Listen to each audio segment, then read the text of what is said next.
Hey, what do your wives think of this hobby? They see the bank account. They know what's up.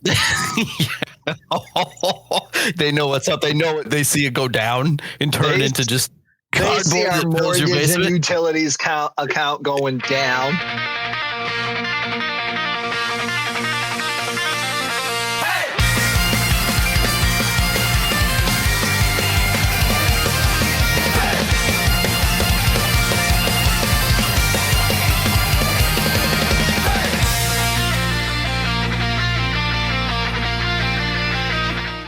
I have an observation from Whatnot last night that I would like to discuss with Matt because it's somewhat puzzled me as far as strategy goes. So can we talk about Whatnot selling strategy real quick?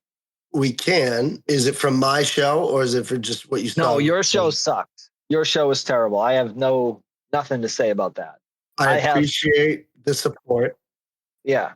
I have a good show. $600 worth though. I mean, that's great. It must have taken like 10 hours because when I saw it, like nobody was bidding, but that's fine. No, I'm joking. How much did you I was make? actually annoyed with you a little bit because you were, Joe, the delay, man. You just interrupted. I know. Well, I actually was interrupting you. It's not obvious. We made like $600. Gross. It was 680 something, but not net. That is disgusting. Okay, so here's what I experienced last night. So it was probably 9:30 at night, and there was this guy who was blatantly talking about how it was his first show, and you could tell it was terrible in terms of he was slow to run auctions. He would like blatantly say to his girlfriend or whoever was off screen, like, hey, so where does this go? Where does this one go? So it was a mess. But the cards, he was selling primarily Jordans, but he did do like just a lot of like other good cards, but primarily Jordans.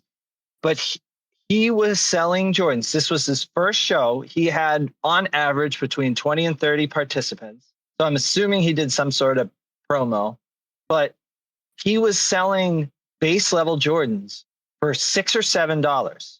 And it's frustrating because I feel like I can't sell a single Jordan without either a very low entry and I sell it for $2. He was selling it for $6 or $7.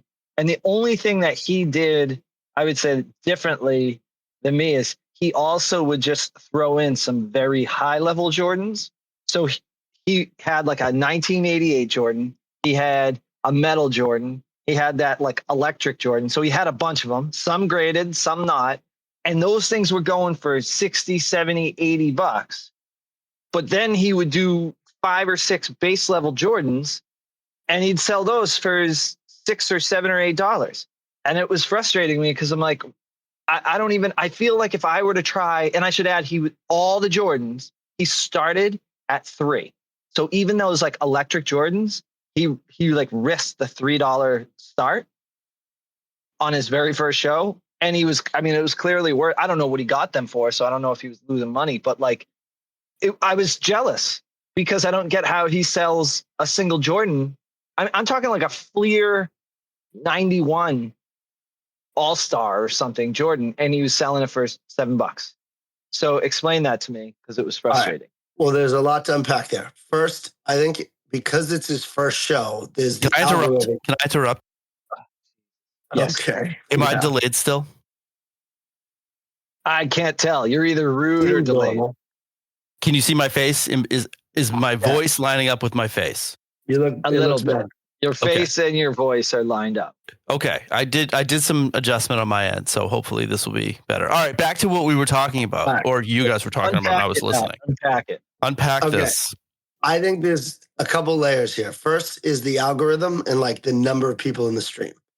Then I think there's the like psychology of the bidders too. So like I think and like the type of bidders they happen to get. I like the algorithm. I believe, I don't know this for a fact, but I believe gives you a boost on your first show. They want you to be successful. They want you to come back. So I think on literally everyone's first show, you get a natural boost from the algorithm. and it just pushes people into your show. So I think his total number is probably inflated. Now, with that said, the algorithm also rewards when people are spending money. So the fact that he's getting bidders going probably pushed more in, and it might help him in the future. I don't know. But I think the second part of that is the psychology of it. I've been questioning for a while, like, should we just start everything at $1? Because the fact that they mix in bigger cards, it's like getting people the habit of bidding over and over again and like starting to work up. So when you see a lower card, it like finally certain people, like a different part of your stream can start bidding as well. And they're used to having to compete. So I think like the base ones, like starting everything the same, though you might fall short on some of the bigger ones, I think you get wins on more of the smaller ones by doing it that way. Like I haven't done it. I have like $2 and $5 starts when I do Jordans. But at the same time, I wonder if I should just start everything at $1 because of that. I just worry about starting it at $1 because sometimes. So with the algorithm thing, you're probably right because I do remember like the first stream I ran, it had like mid-20s, so like roughly the same amount as this guy, and I don't think I've hit mid-20s again for as long. Like I would hit it, but then it would like I'd lose some people along the way. So I'd say I'd more hover around like high teens, low 20s right now. But I guess I feel like if you have under 20 people, and let's say of those 20, that really means you got like maybe 5 or 6 people actually bidding. The starting at $1, I mean, I don't know. I feel like I'm not willing to take that loss because I don't think I'm going to get those high level purchases on the other side. Like when, like what are we talking for loss? Like what kind of loss? Like how much? So like, I would say, well, it's tricky to say, but I'd say like I'm safe if I sell a Jordan for $2. Like I get a bunch of Jordans for under $2, but then I also, like last night, I bought some Jordans on Whatnot because I'm an addict. And so those hurt my price. Like I bought those for like $5 or $6. So I feel like if I sell them for $2, if I started at $2 and I sell it for $2, I'm kind of at break even.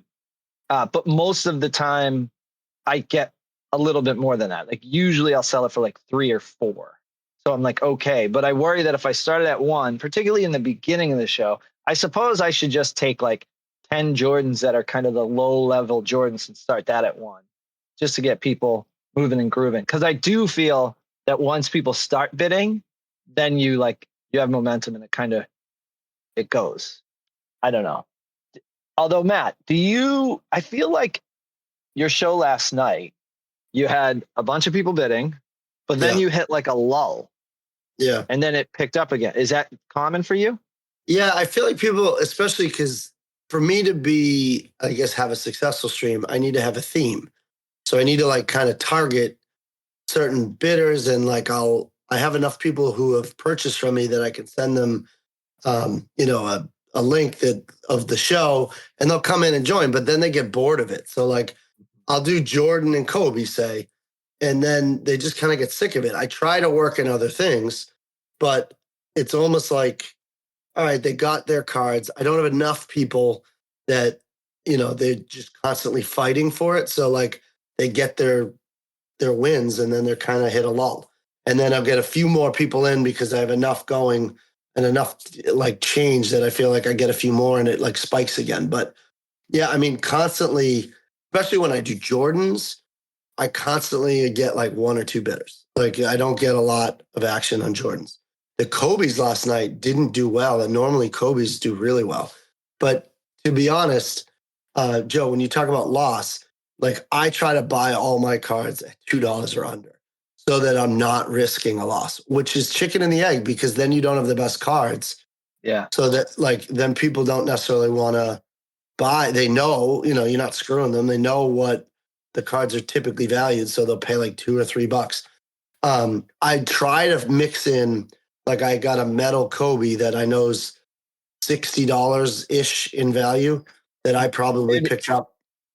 sorry to interrupt. Where did you get that? Or not where, but like how much did that Kobe cost you? And what do you hope to get? I mean, I got it for like $23. So I got that on eBay. I'll just eBay auction hunt, and you got to get lucky to get some of those bigger ones for cheaper that you can risk.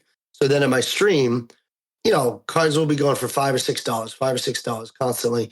And then I'll have it on my back wall, and I'll say like, this is the bigger one. Like, do we have a lot of people in? And usually they know because they're there because they want Kobe or Jordan, and they're not going to pay 60 max value, which I sometimes wonder if I should just do those on eBay. But they'll pay 40, so then I make a few bucks and they save a few bucks, and that's usually how high it goes, like where everybody can win a little bit. So it sounds to me like you guys, I mean, where's the experiment? Like setting a low bar and just shooting something out really low just for the sake of psychological experimentation to see that people start going, oh, this is a good deal. They get excited about it and then they just jump on it rather than even try to, like, it might be even just worth the value of figuring out like, oh, this is where people start. Like, oh, they love this. They can get it for 50 cents or whatever. And well, getting it for 50 cents is definitely a loss for us. No, but like it's just a psychological start. Like, no doubt about it. I'm going to bid on this. Once you get people bidding, I feel like other people get excited about it, and then they want in too because it's that fear of loss. Like, oh, I might not get it, even though they don't even know if they really want it. It's just too quick. It's, you know what I mean? Like the turnover is like, oh, geez, this is going quick. Everyone wants this. This must be something I want. Oh, let's go. So it's just that high kind of pressure situation. I think it might create that.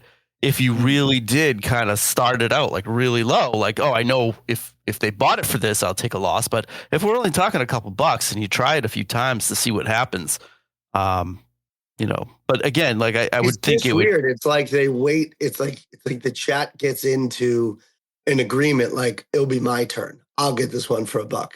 And then it's your turn, the next one. So it's like, it does take nerve to do it and risk, I guess. I tried it last night with just a series of 5 LeBrons in a row. I was like, we're going to start these next few LeBrons at $1. And no, they weren't high-end LeBrons. So I don't that's the other reality too, is it's not like I risked big cards. But I mean, those are going at $2 or $3. So then when you think about starting it like a $20 card at $1, you just get freaked out by it. But it is chicken and the egg, like the whole thing. Like I see shows that start at $1 and they sell for thousands. And how do you get one of the? How do you become one of those shows? That's what I want to know. I think it's just building a stream and like building consistency. Like over time. Yeah. People know that you're a reliable resource, so they just keep coming to you and saying, "All right, this person's got some good stuff. I'll come there." Yeah. Hey, speaking of like when you're popping off like this is worth $60 or whatever, what do you use now? What do you use for your like resource for how to value cards? So eBay is the standard for comping cards. So typically you take like the average of the last 3 sales, and that would be your comp of a card. eBay kind of sets the market. I see. Mr. Retro Ripping, would you agree with that? I would. And then, yeah, I mean, when I'm at, if I'm at a show, I'll just do the price charting app, whatever that is. So neither one of you subscribe to Beckett Monthly? I have a million Beckett's. Matt's selling Beckett. Is he really? Yeah. Oh. Yeah. Can I throw a strategy out there? Because we do have a show coming up next weekend, a card show that I'm hoping will provide me this opportunity. But so based on the show that I watched last night on Whatnot, I want to dabble with 4 or 5 mid-range raw Jordans. So like Jordan inserts, but not slabs, like not graded, but trying to get, I don't know, Jordans in the $15 to $25 range. If I can get 4 or 5 of those and running those at the same starting price that I run the other Jordans at. So whether it's 2 or 3, I don't know, but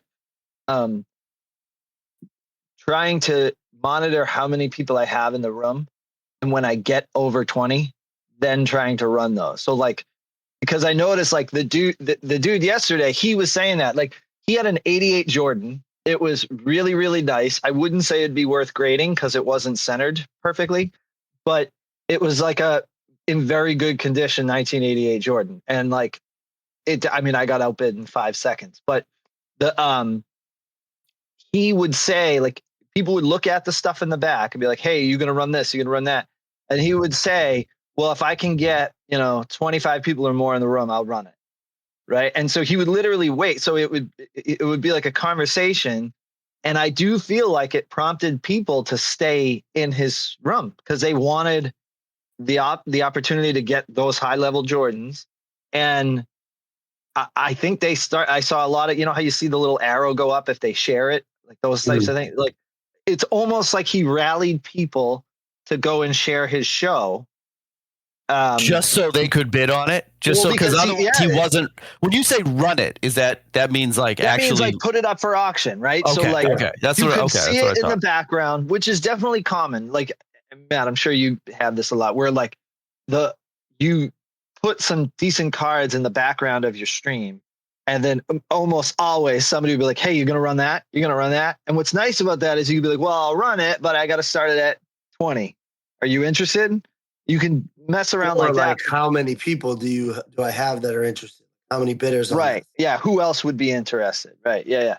So I don't know. To me, because we have that card show coming up next weekend, I'm gonna hunt some like mid-range Jordans. I want to see if I can find one seller, buy a bunch, and try to get decent savings off each of them, and see what I can do with them. But I might have to just take the loss as an experiment if it doesn't work out, obviously. I mean, I think that all makes sense. But the only thing I'd add to that, or not counter, but suggest, I guess, is instead of doing the higher end Jordans like naturally, why not do some of the lower end graded? Because when it comes to like impulse, like I feel like viewers need to know that that's a nicer graded card. Like I have a Kobe that's numbered and it's very rare. It's a high school card. It should probably go for $100, but I don't think it looks much different than like his other early year cards that would go for $15. How did you get that card? I got it at a card shop. I worked a good deal. And would you pay $200 for it? Yeah, it's worth $100. I paid $200. It was a great $200 easy. Yes. No, I mean, I bought in bulk, so I bought a bunch of cards. So the card's probably worth like $80 to be honest, and I probably paid like 30 total, but I bought a ton of stuff. So like they wrapped it in. But my point is, I will put that up, and people don't know that value naturally. Like it's like on impulse. Like this whole whatnot thing is on impulse in kind of quick knowledge. And if you slap a PSA grade up there, they think it's like much more. It's like they trust that more. What about non-PSA grades? Do you feel the same? I mean, it's got to be Beckett. It's got to be. Is Beckett BCCG? Is that Beckett? Yeah, that's one of them. There's like two Beckett ones. I don't know why. What are we talking about? Are they rated? Would you say they rated? Like they? So there's grading companies that basically like identify the quality of the card by its like condition, and like sometimes they authenticate autographs and things like that. So to get it graded gives you a little bit of trust if it's from a common company. But what I would say, Mike, is just being graded, just being a slab gives it a boost of a few bucks. Yeah. Like even I ran a Cooper slab last night that had really no grading company that anyone was aware of. Like I didn't even know it either. And I think if I ran that raw, it would have been a $5 card, but because it was in a slab, it was someone graded it as a 9.5 as a quality. It went for like $15. So it just got more bidders because of that. So I don't know. I think some of those mid-range. Yeah. Okay. I mean, that I kind of feel like that makes sense because it's realistic to go to a show and buy a bunch of those all at once, and you could probably get $15 to $20 per. Right, because those Right? guys are pretty much eBay sellers or show sellers, and they're going on market value. And now you can, if they're worth 10 each or 15 each, maybe you can get a bunch for 10. Yeah. Is there an alternative to Whatnot that's like outside of eBay and standard card shows? Like, is there a good play? Like, Whatnot to me seems the most intriguing because, like you're saying, like you can get above market value because of that impulsivity piece that comes with the rapid auction. Yeah. Is there anything equivalent to that that you know of? There's a few that took on that same model. So Pristine Auction has a live auction feed on top of its like 10-minute, 24-hour, like they have multiple auctions. And eBay now has a live auction. I don't see a lot of people going there, so I haven't sold there, but they each have that same kind of live 10-second, 20-second impulse sort of buy feed. Mm. I'm sure there's more too, but that's kind of actually, I'm curious. So it could be only because I've like fallen for this trap on the Pristine Auction app because I forgot. I actually deleted the app because I kept spending stupid money on things. What kept drawing me in was the mystery you could buy. It would be like you get a graded Jordan guaranteed, and it would say 8 or higher, and it would say the different companies that it might be from, so PSA, Beckett, whatever. And in every case, I would say I spent too much, and which is now making me wonder, to your point of the lower level graded, I wonder if that would be another option because they have those 10-minute auctions on Pristine, right? Is that what it is? 10-minute, they do it like throughout the day. Yeah, I don't know. I mean, I think it takes a few steps to be a seller on Pristine. I think it's a little bit more. I don't know. Maybe it's just a few forms, but I think it's a little bit of a pain to be a seller. I've read though that like Pristine gets bad reviews for its mystery packs. Like pretty much if you look at if you just Google Pristine Auction, the first thing someone will say is don't buy the mystery pack because they're never. I wish I had Googled that before. I can we try asking the robot? Yeah, because we have we say, all right, robot, is there another app similar to Whatnot? Yeah, Whatnot. Robot's freaking out. What is the Wild West? Fanatics live is the gated community. The vibe high-end, polished, and very corporate. Because Fanatics owns Tops and the licensed firm LB NFL cards, this app gets exclusive products that Whatnot doesn't. Best 4 breaks. Most of the streams here are big companies breaking expensive cases. You won't find as many garage sale style $1 single streams here. Pros, much safer. Sellers are heavily vetted. No scammy repack games. Plus, cons, higher prices. It feels less like a hangout and more like a store. Okay. Yeah. Why does he talk so slow? I don't know. He's a robot. Why is he so old?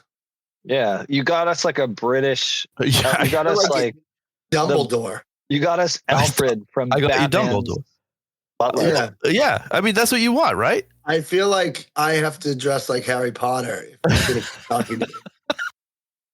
I don't know what you want. If we ever go video for this, we should have themes where we dress in certain costumes. I'm Hermione. Oh, damn it. God, no. Yeah. Oh. I'll be Snape, bitches. Ooh. Sorry. Wow. Sorry. Aggressive. Cut that. Yeah. Hey, can I ask you guys a question about your inventory? How many cards do you each have? Oh, man. Well, I just bought 3,000 yesterday. Are you serious? You have that many? Well, you just bought 3,000 yesterday? 90, and Matt saw them. 98% of them were garbage. Yeah, I think you got your money's worth at $30 for sure. So not to go away from your question, Joe, but one of the things that I do on Whatnot is I sell packs. So I see. Yep. I basically sell Jordans and packs. That's pretty much my niche right now. And I feel very stuck in it and I'm trapped and it's miserable. But yeah. whenever I try to sucks. run something that's not a Jordan or a pack, Like one just football annoyed card. with it. You just see the room numbers just go zero. down. Yeah. Like, oh. Yeah. Oh. But so the mystery packs though, so I've created, there's structure that Whatnot has. They require you to like comply with if you're creating and selling mystery packs. But assuming that is occurring, which I think I'm complying with, my mystery packs actually do pretty well. And so what's cool about the 3,000 that I just bought yesterday is there were a bunch of big 90s NBA names. So Scottie Pippen, Larry Johnson, Karl Malone, so on. Sean Kemp, absolutely. Yep. Shaquille O'Neal was in there. I got you had some Iverson too. I had some nice Allen Iverson. So it was worth it to me. But I really think that I'll make that money back pretty easily just by taking a lot of those like fillers. Because what I'll do is a mystery pack, I'll say, okay, you're guaranteed one Jordan. And then I might do something else. Like I might do, you're guaranteed a Jordan, you're guaranteed an Allen Iverson.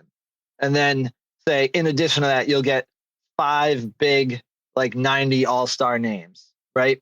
And so, and I'll start that at $3. And I'd say pretty often I would sell those for $6 or $7. And so, like, to me, that's pretty easy when you look at, okay, it was $30 for the 3,000 cards that I got. So in that case, it was good. Now your question was how many cards you have.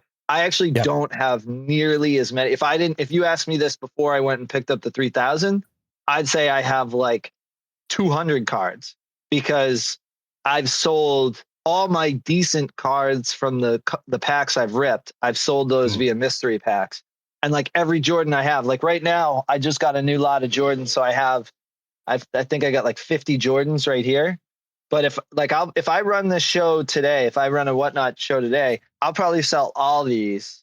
But then I've got like another 100, 150 Jordans coming my way through eBay.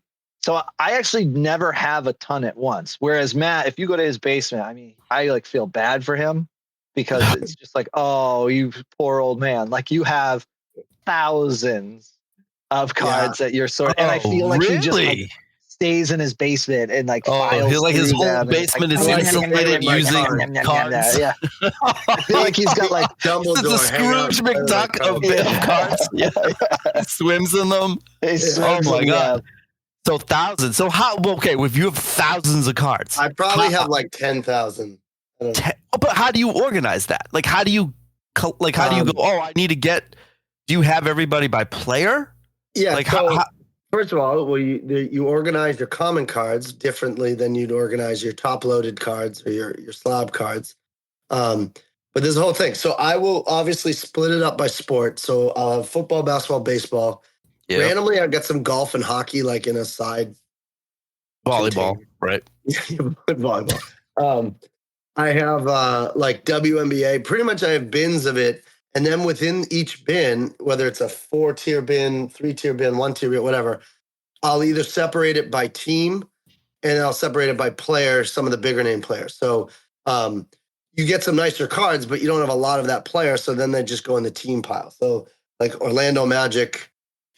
I have, Anthony Black cards there because he's not good enough to have his own section. But whereas Paulo, I have like a section for him because he's a better player of the two. But then the common cards, I actually think it's actually really important to organize your common cards because when you open packs, especially newer packs, which I know Mike doesn't really do, he'll do with his son sometimes. But the guys that are good when you open them aren't always the guys that are good 3 years from now. So like I've gone back through my common cards and pulled out $5, $10 cards from that stuff. And it's like, it's something that like to keep organized. So, and even some of the parallels and number cards, so you get some bad name players, but it's a good common card parallel. If you organize it right, you can sell like that box later on, just because it's a box of parallels. Got it. Okay. Hey, what do your wives think of this hobby? They see the bank account.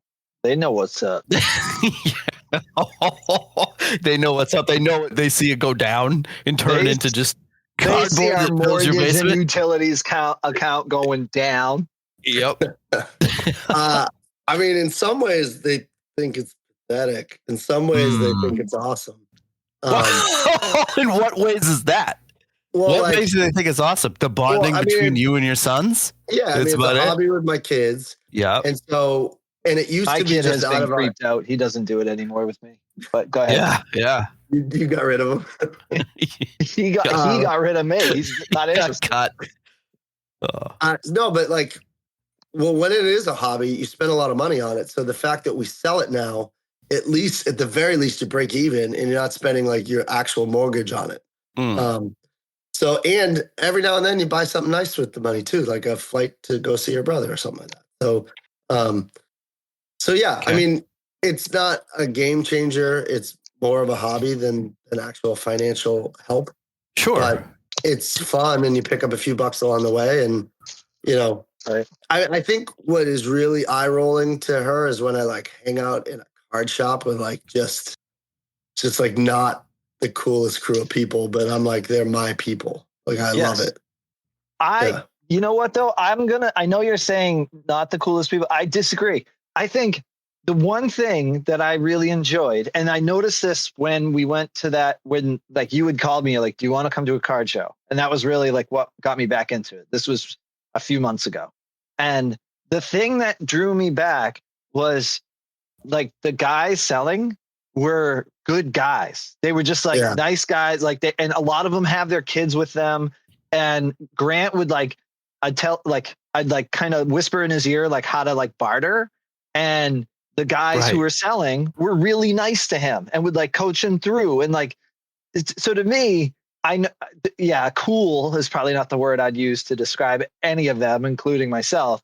But honestly, just like good people, we all like have this hobby. And it's kind of cool because you actually can make money. I mean, I've started tracking this, it has been profitable. I'm not saying like I can quit my job, but it's something where so this hobby at a minimum has not cost me anything since we've gotten started. And that's even like when I initially was buying stuff for no reason, when I didn't have any sort of like goal or target when I was initially buying. So to me, it is cool. And I think Matt's wife looks at it a little bit differently, but Matt, you're also obsessive. Like it's a problem. I get like into it, but then I can like shut it down for a long time. Like sometimes I feel like even I've gotten creeped out by you, Matt, because like you'll text me and then I'll like out of nowhere, I'll look at my thread and it's like, oh, he texted me like 9 times. And I feel like I can't match his intensity right now in this moment because it's like the work week and, you know, there's other things to do. It might not be during work, but it's like, you know, I don't know. Like I agree. I'm on these text threads, and sometimes we'll be posing questions that have nothing to do with it. We hear nothing from Matt, and then all of a sudden we just get a burst of like eBay links and that is so you, Matt. Card strategies. I'm just 100%. Like, what is going on? I mean, he hasn't even answered. Did he even read any of the back thread? No reading back threads. That also means I was working as well. So there's that chunk of time I don't know what's going on in the thread. And then I'm in time. We're getting off course here because now we're just talking about Matt's communication skills or lack thereof. However, let's dig into that a little bit more for a second. Yeah. Okay, of course, but let's stay off course for a little bit. I just we'll circle back, but I do just want to acknowledge the fact that Matt will be absolutely vacant. He will ghost a thread for days and days and days. And then all of a sudden if it's a topic he likes, like if there's a card show coming up, or if I don't know, if he got some cool cards, if he's got a strategy, whatever it is, basically anything card oriented. All of a sudden now, both you and I, Joe, not Matt, you and I can't keep up. And it's like, it's really creepy. And then I feel like then he just disappears again. Yes, and then you don't see, and then you don't hear from him for like 3-4 days. I'm almost worried about him because it's similar patterns as a drug addict, but it's just that of a card. He's sober for the moment, but then all of a sudden it's like about this, and then he's gone, and you're like, "What?" Like a cycle. Yes. But can I bring it back to cards because I think hold wrapping on. up. Let me just acknowledge. Hold on a sec. No. That's all accurate. I'll just say it's all accurate. Thank you. Like I'm not even going to contest. Okay. Yeah. Okay. Right. So, So back. Can I go back because I want to ask Matt a strategy question for sales. I want to talk about the people. Hold on. Let's stay with the people. Okay, people, and then strategy, and then we should probably wrap up. Yeah. Yep. Go. All right. Oh, people. So I feel like when I say like it's not that cool, it's more me, but it's like going to a card show with your kids and that experience that Mike described, I agree is awesome. And like everyone, usually like those vendors are like really good people. They, especially with kids, they want to like help them out, stay in the hobby. It's like we're all in this shared hobby and they try to encourage each other. Right. However, I'm talking about when I'm just at a card shop without my kids for like 3 hours, going through like quarter bins by myself. Yeah, like and your neck hurts. Your neck hurts because you're just you're standing over a box going through like 2-cent cards over and over. Right. Yeah. And like in total, I'm going to spend like $9 on 200 cards. And it's like not even, it's a reflection of me. But I think there's a difference between like the people who own card shops and the people who are vendors at like flea markets and things like that. Well, flea market vendors they're their own category. Yeah, but there's a combo. There's like one that we go to one guy at a flea market who's awesome. Oh, sure. They are good people. They're very good people. But and there's a few there cards that will like take advantage of people who don't know. So they hope like there's like a grandmother who wants to buy a card for like their grandson. Yeah. And like they'll put the card that's worth $5 up for like 100. And it's just outrageously priced. Would you say they're the minority though? The minority of dealers, 100%, not necessarily not at flea markets. I feel like as soon as you show they come down. But like I feel like when they think you don't know, they will totally take advantage. Where actual card shop owners, they just want people in the hobby. They want people to repeat and come back. And they would never price it like that. It feels like, anyways. Okay. Yeah. I mean, I suppose that's probably a reality. And I will say, if we're going negative, I will say sometimes you encounter a seller who feels as though they need to educate everybody. And it's almost obnoxious. Like you don't like, thank you, but like I didn't this is unsolicited advice right now. Like I appreciate it, but I want to like go to these other tables and see what's there. But I also don't want to be rude. So you're kind of like stuck listening to them talk about their strategy. Sometimes they'll tell you some cool stuff. So sometimes you actually learn some stuff, but there are some people who like, it's almost like everything about them is not something I would envy. And yet they're talking as if I should be envying them. And I'm kind of like, I don't know. This kind of feels like it's all you have. And I feel sad for you. Yeah. So. Yeah. I mean, that you find that at shows too. Like you get those people who want to just almost overshare as a selling pitch. Yeah. Yeah. And then it's like, buddy, I want to go. Like I'm done. Or like in your case, you're often with your kids too. So you're like, can we just want to go and have like, look at these cards and experience this together. We don't want to like listen to you lecture us for 20 minutes. And like why it's priced fairly. Like I get it. Like but I don't have $1,000. So it's not, I can't pay for it. So get away from me. Can I shift gears and then we'll wrap it? Yeah. Yep. All right. Just going back to strategy, because I'm thinking about doing this either today or soon on the next show. Sending cards. We'll say that they're solid cards, like clean, good quality, in mags. Matt, how has that worked out for you? Like, are you able to get more if the display of it, right? So in a shiny mag, clean looking card, do you get Yeah. more from it, or I mean, are I you not think noticing? so, but then I don't think I can always send it because it messes the shipping. And then the postal service will send it back if it's wrong. So if someone buys one card and it's in a mag, Guilty. and yeah, but well, Joe, I didn't necessarily send it to you in a mag because you didn't hit that level of shipping. So Yeah, I I know. think displaying it in the mag and then putting some disclaimer like we'll ship in the mag if you hit priority or what's the other package shipping or ground advantage. Like if you hit those marks, then you can send it because then you can send it in a package, not in an envelope where the depth of the envelope changes. Because the reason why they'd be in even the envelope to begin with is you're saving the buyer money on the shipping. So it's like you can't have it both ways. You can't save money on the shipping and then send it like a couple mags as 2-card lot. So presentation, I think it helps.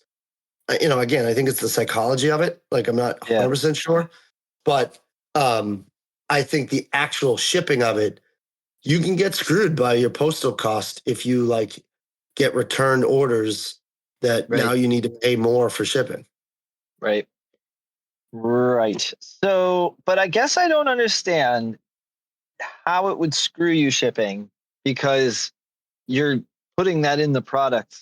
Like you're like you would just weigh it on the front end and say, okay, this is between 1 and 3 ounces. Are you saying it's because you have to put it into that category? Now people are paying more shipping? Well, kind of, yeah. So now you're charging more if you're weighing it more. So your shipping costs for them are more. So you might end up paying less. I mean, getting less bids. But also, like a single mag, 1 to 3, right?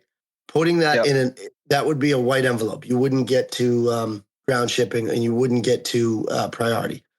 But yet that breaks the UPS rules for USPS. whatever it is, but depth of the envelope.